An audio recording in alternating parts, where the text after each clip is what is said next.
ఏ ఊరు నుంచి వచ్చారండి మీరు? అది విజయవాడ దగ్గర ఉందండి. ఓకే. అరుణాచలం ఫస్ట్ టైం రావడం? ఫస్ట్ టైం ఇదే ఫస్ట్ టైము. ఓకే. యాక్చువల్లీ మా సిస్టర్ అమెరికా నుండి వచ్చారు. ఓకే. తను వద్దాం అనుకున్నారు. టికెట్స్ బుక్ చేయమని నా దగ్గరకు వచ్చారు 1 డే బిఫోర్. ఓహ్! అది సరే అయితే మేము కూడా వద్దాం అనేసి మా అమ్మగారు చెప్పారు. సరే మీరిద్దరు కూడా వెళ్ళండి అనేసి. ఇంకా ఆ రోజు టికెట్స్ బుక్ చేసుకున్నాము. నెక్స్ట్ డే ఈవినింగ్కి బస్సు. ఓకే. మళ్ళీ పొద్దున్నే అరుణాచలం రీచ్ అయ్యాము. అంటే అక్కడ 7కి బస్సు ఎక్కితే మళ్ళీ మార్నింగ్ 7:30, 8కి దిగేది. 12 అవర్స్ జర్నీ మాకు అక్కడ నుండి రావటం. అరుణాచలం మీకెందుకు రావాలనిపించిందమ్మా? నా ఫ్రెండ్ మైక్ ముందు చూశారు. ఒక్క నిమిషం చేతులు పట్టుకోండి అయితే మైక్ ఇట్లా పెట్టుకోవచ్చు కదా. అది లాస్ట్ టైం వద్దాం అనుకున్నామండి. ఒక ఫ్రెండ్ చూసి వచ్చి బాగుందని చెప్తే చూద్దామని వచ్చాము. అంటే మీరు ఒక ఎక్స్పీరియన్స్ అవుదామని. ఓకే. ఓన్లీ ఎస్పెషల్లీ అరుణాచలం కోసమే వచ్చారా? అరుణాచలం కోసమే వచ్చాము. అంత ఖర్చు పెట్టుకుని అమెరికా నుంచి? అవును. లేదు, మామూలుగా వచ్చాను ట్రిప్. విజయవాడ నుంచి చూద్దామని జస్ట్ 1 డే ట్రిప్ కి వచ్చాము. ఓకే. ఎలా అనిపించిందమ్మా వచ్చిన తర్వాత? చాలా బాగా అనిపించిందండి. మంచి ఎక్స్పీరియన్స్. టెంపుల్ దర్శనం చేసుకున్నాము. గిరి ప్రదక్షిణ ఆటోలో చేశారు అంటున్నారు కదా? ఆటోలో చేసాము. యాక్చువల్ మార్నింగ్ స్టార్ట్ చేసినట్టయితే బై వాక్ వెళ్లాల్సింది, కానీ కుదరలేదు. ఆటోలో చేసాము. అన్ని లింగాలు చూసాము, 8 లింగాస్. కానీ మామూలుగా ఇక్కడ స్థల పురాణం చెప్పడం కానీ, రమణ మహర్షి చెప్పడం కానీ, లేదా మహనీయులు చెప్పడం కానీ ఏం చెప్తారంటే ఒక్క గిరి ప్రదక్షిణ కాలితో చేయాలి, అంటే కాలి నడకతో చేయాలి అని చెప్పి చెప్తారు.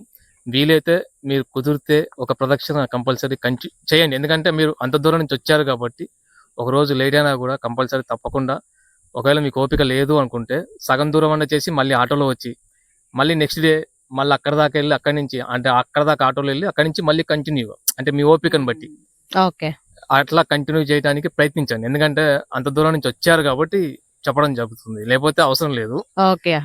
కంపల్సరీ జీవితంలో ఒక్కసారన్నా గిరి ప్రదక్షిణ చెయ్యాలి అని చెప్పి మహనీయులు అందరూ చెప్తున్నారు. అది చేస్తే గానీ మీకు ఎందుకు అంటే లోపల జరిగేది మీకు తెలుస్తుంది అనమాట. దానికోసం చెప్తున్నారు.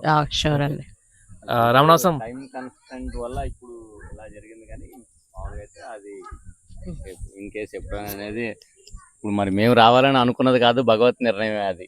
అది అక్క ఫోన్ చేయటం వల్ల మళ్ళీ అప్పటికప్పుడు బయలుదేరి వచ్చింది.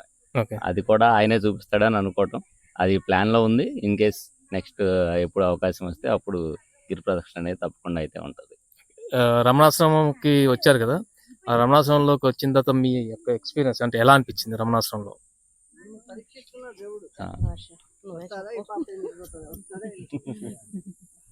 చెప్పండి, పర్లేదు. రమణాశ్రయం చూడటం ఇదే. ఈయన గురించి చాగంటి కోటేశ్వరరావు గారు చెప్తుంటారు. ఆయన తన ప్రతి దాని గురించి, ఇక్కడ ఉన్న లక్ష్మీ గోవు గురించి కూడా విన్నాము, కొన్ని మాటలు. ఆయన గిరి ప్రదర్శన గురించి కూడా ఎన్నో విన్నాము. అది ఇక్కడికి వచ్చి దాన్ని అన్నింటినీ ఫిజికల్గా చూడటం అనేది ఒక అవకాశంగా భావిస్తున్నాం. టెంపుల్ దర్శనం చేసుకున్నారు కదా? టెంపుల్ దర్శనం చేసుకున్నాము, బాగుంది. ఓకే. ఎంతో మంది చెప్తుంటారు మాకు 4 గంటలు పట్టింది, 2 గంటలు పట్టింది అని. మరి అయ్యవారు మరి మమ్మల్ని అప్పుడు అంతా ఒక ముందు రోజు చెప్పి పిలిపించినందుకు మరి మాకు అరగంటలోనే అయిపోయింది. ఓకే. అది మరి అంతా ఆయన మహిమ అనుకోవడం. దర్శనం చేసుకున్నప్పుడు మీకు ఎలా అనిపించింది? శివలింగంలో ఆయన కూడా శివస్వరూపమే. శివస్వరూపం మనకి చెప్తుంది ఏంటంటే అన్నిటినీ విడాలి, మనం దేనికోసం అయితే శివ సాహిత్యం ఇది తీసుకుంటున్నాం అనేది తెలియాలి మనకి. మనం ఎందుకోసం వచ్చాము, ఎందుకోసం అనేది దేన్నైనా సరే విడిచిపెట్టాలనేది శివ సాహిత్యం అనేది నేను నేర్చుకున్నంతలో అది నాకు అర్థమైనది. అరుణాచలం గురించి చెప్పమంటే ఇంకేమైనా చెప్తారా? ప్రస్తుతానికైతే అంతేనండి, ఇంకా బాగా లోతుగా అంత అధ్యయనం వరకు తెలియదు. సరే, థ్యాంక్ యూ. ఇంకేమైనా చెప్తారా మీరేమన్నా?